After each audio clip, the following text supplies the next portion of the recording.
Have you ever heard the name Herod and thought, wait, which one? It's a common question because the Bible mentions several rulers from the same powerful, and often ruthless, family. Today, we are going to untangle this historical knot and focus on the most infamous of them all, Herod the Great. His story is a gripping saga of ambition, paranoia, and a chilling encounter with the Christmas story itself. Herod wasn't born into royalty in the traditional Jewish sense. He was an Idumean, whose family had converted to Judaism. His father, Antipater, was a shrewd political operator who aligned himself with Rome. Herod inherited this political genius and ambition. He was charismatic, brilliant, and utterly ruthless. Through cunning alliances and military victories, he convinced the Roman Senate to name him king of the Jews around 40 BC.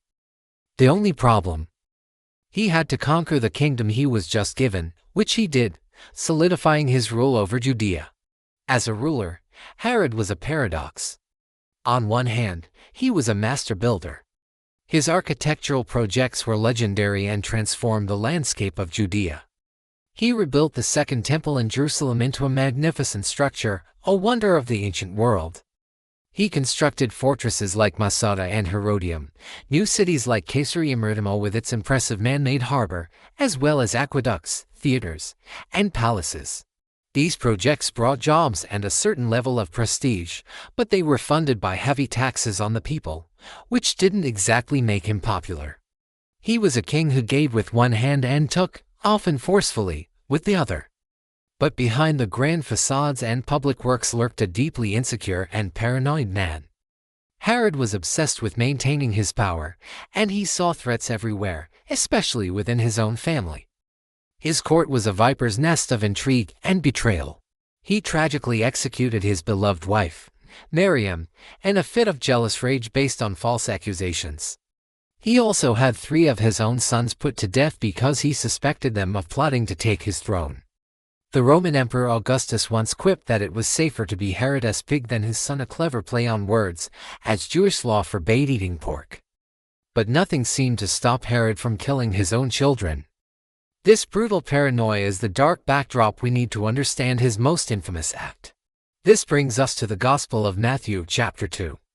Sometime after Jesus was born in Bethlehem, a group of wise men, or magi, arrived in Jerusalem from the east. They weren't just stargazers, they were likely influential scholars or astronomers from Persia. They came asking a dangerous question: where is the one who has been born King of the Jews? We saw his star when it rose and have come to worship him. When King Herod heard this, Matthew tells us he was disturbed, and all Jerusalem with him. Why disturbed? Because Herod's official title was King of the Jews, granted by Rome.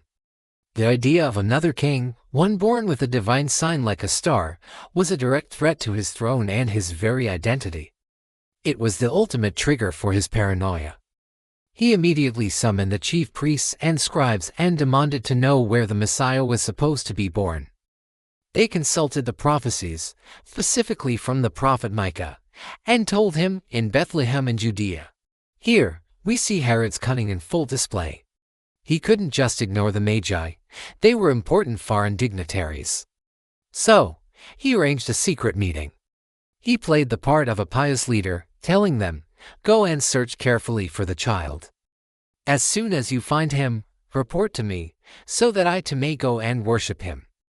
Of course, his intention wasn't worship. It was extermination. He wanted to eliminate this newborn rival before he could ever become a threat.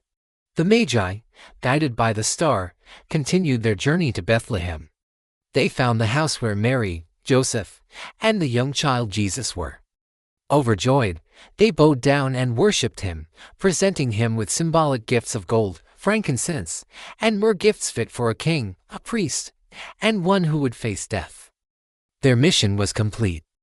But that night, they were warned in a dream not to go back to Herod.